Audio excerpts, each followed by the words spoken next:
Olá, você provavelmente já viu este vídeo. E depois, bonitão? Por que não é bonitono? E se você não saberia dar uma resposta para essa gringa, também achou estranho, não consegue perceber que bonitão e bonitono são bem parecidos? Então continue neste vídeo.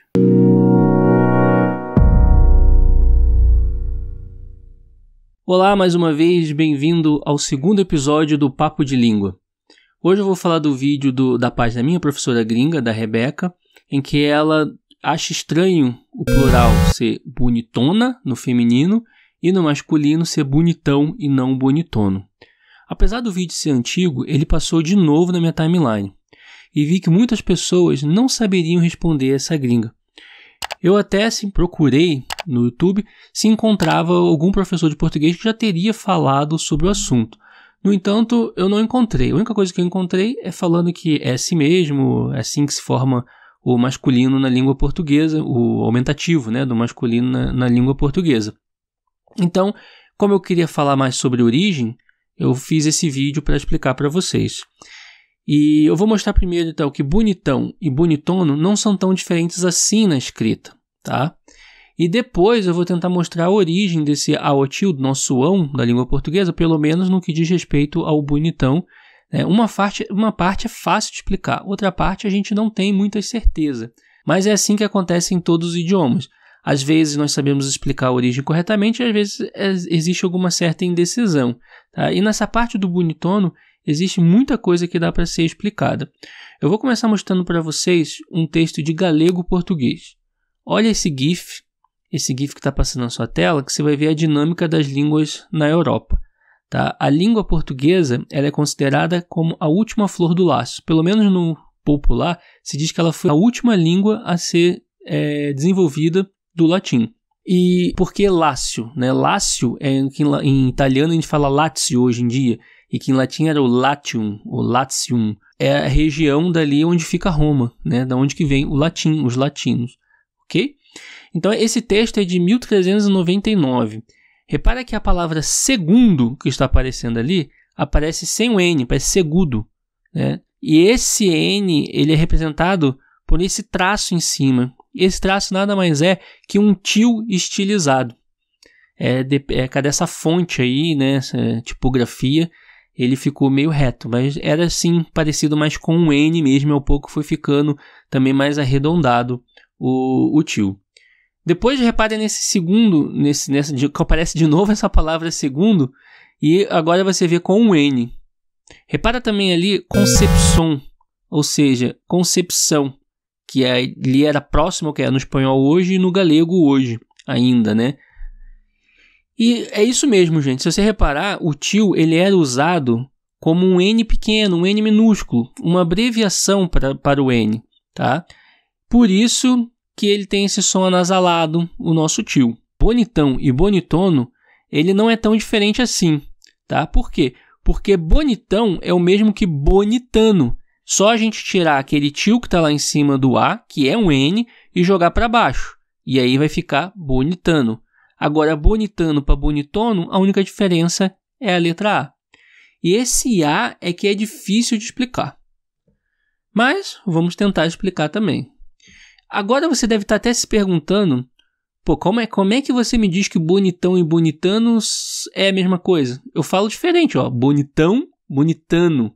A pronúncia é diferente, mas a escrita é igual. Tá, você vai dizer, não é igual porque tem um tio. Mas lembrando que se o tio é um N, podemos dizer basicamente que é igual, ok? Mas essa parte é mais fácil de explicar, e eu vou te explicar agora. A questão ela está no anasalamento da vogal na sílaba anterior e o uso do N na vogal posterior, tá? No português, se a gente não levar em conta o tio, não há nenhuma forma de saber se o N vai ser usado nas duas sílabas ou não, tá? Na sílaba da vogal com a vogal anterior ao N e na sílaba da vogal posterior ao N. No italiano, esse N é só usado na sílaba posterior, a não ser que existam dois N's, que dá um som mais anasalado na sílaba anterior. Não é exatamente igual ao nosso, mas dá uma impressão de um som mais anasalado. Vamos pegar ali a palavra Ana. Olha como eu estou falando. Eu usei já o N ali naquele primeiro A. E depois eu vou usar o N no segundo A de novo. Na. Na. Se eu fosse fazer tipo italiano, com um N só, ficaria ana. Ana. Eu não anasalo o primeiro A. Não vou vai ser A. Ana. E você pode ver que só eu fazer isso, só tirar esse nasalamento, né, esse som anasalado do primeiro A, já dá um sotaque meio italiano.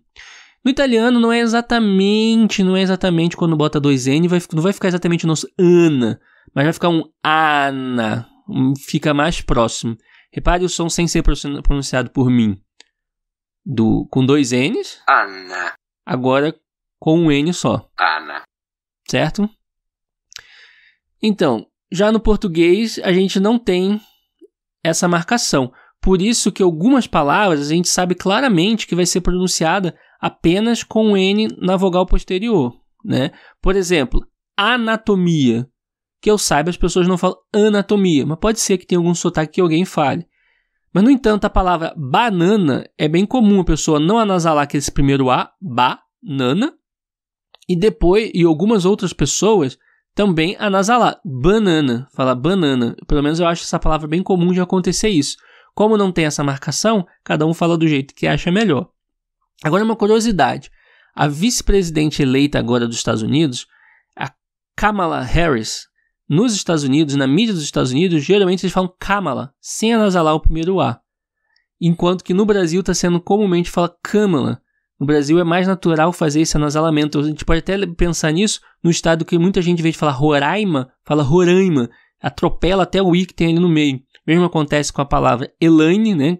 Elaine, né? Atropela também o I. E também com a palavra Jaime. Muitos falam Jaime. Acontecendo esse anasalamento. Ali no relação a Kamala Harris,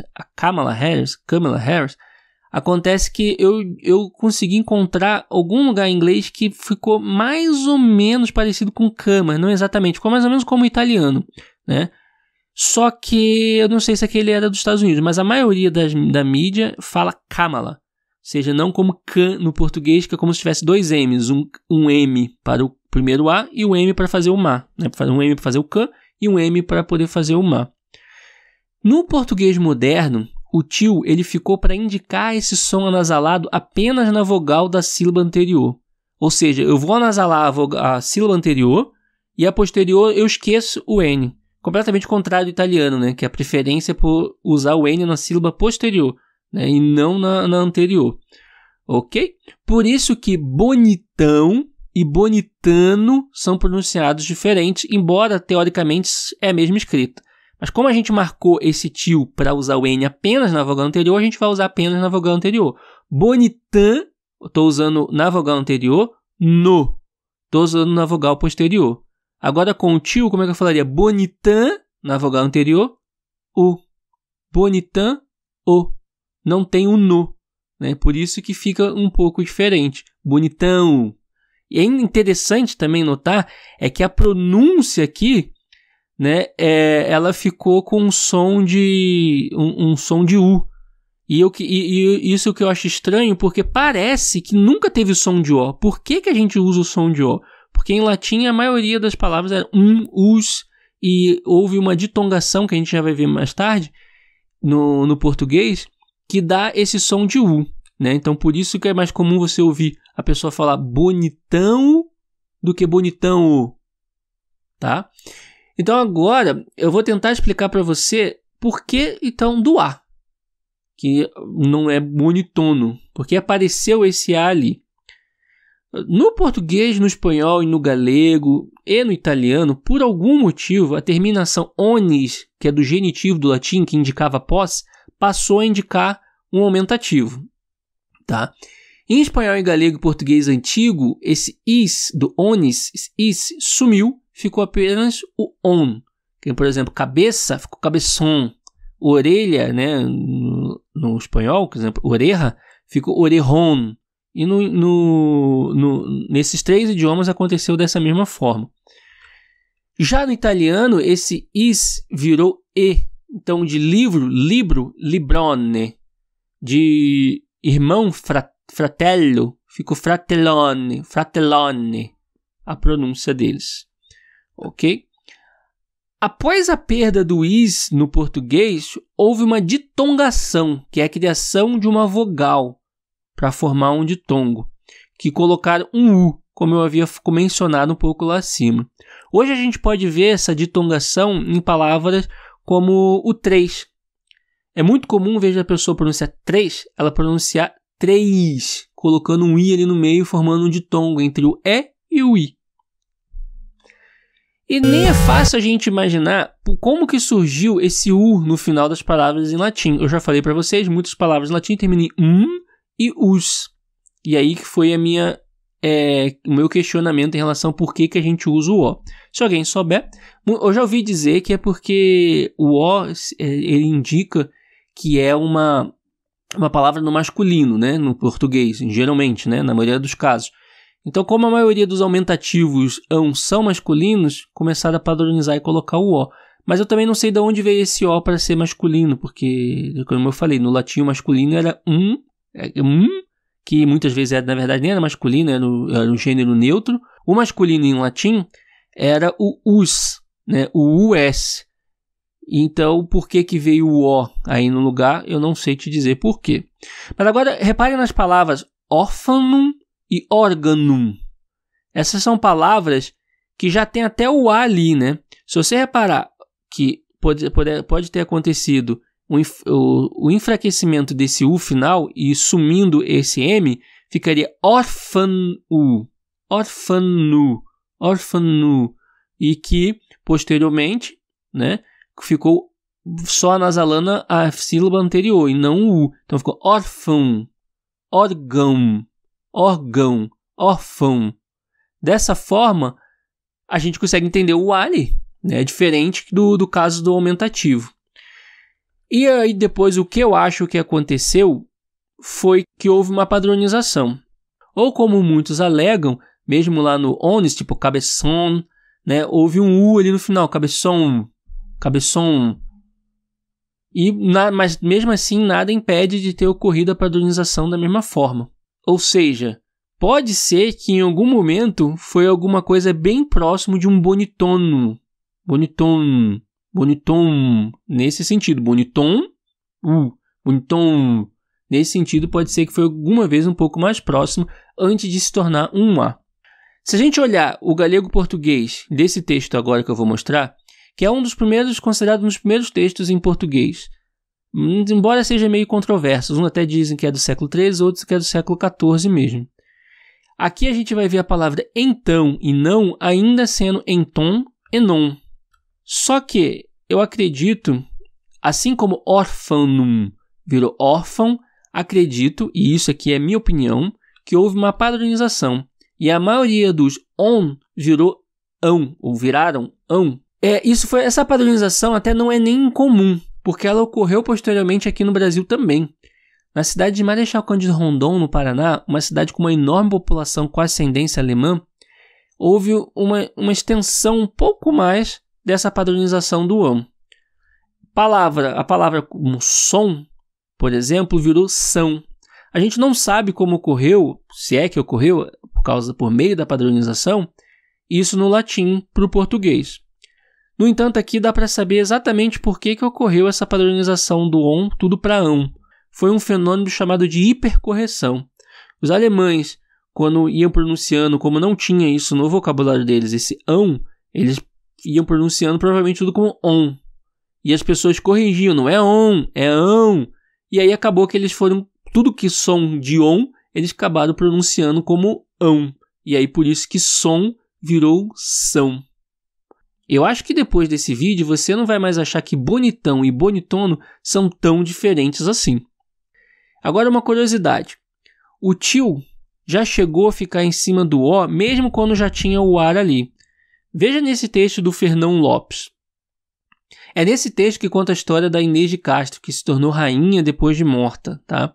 Era para transformar os filhos do rei, né, o Dom Pedro daquela época, não é o Dom Pedro do Brasil, transformar os filhos dele com ela como herdeiros do trono.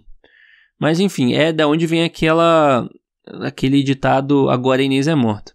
Mas enfim, não parece fazer muito sentido o tio sobre o O, pois ele marca um som anasalado da vogal A e a falta do N na vogal O. Então não faz muito sentido colocar no O. Mas isso pode ter ocorrido porque a gente viu lá como no início, concepção era no O, porque nem existia o A. Então o tio ficava no O, né? E isso pode ter sido que era comum para as pessoas escreverem assim, elas continuaram escrevendo assim. Ou até que a ditongação aconteceu com o A aparecendo antes, mas ficaria meio estranho essa ditongação, tá? Só que hoje, como é claro isso, que o tio marca o anasalamento da vogal anterior, que no caso é o A, ficou convencionado, foi fixado que o tio ficaria sobre o A. Então eu espero que vocês tenham gostado. Deixe um comentário do que vocês acharam sobre isso. Se vocês já sabiam, tinham noção que o tio é um N. E eu agradeço vocês por terem assistido até aqui. Siga a TV XYZ e até a próxima. Essa aqui é a menina bagunceira que atrapalha nas gravações. Né, menininha?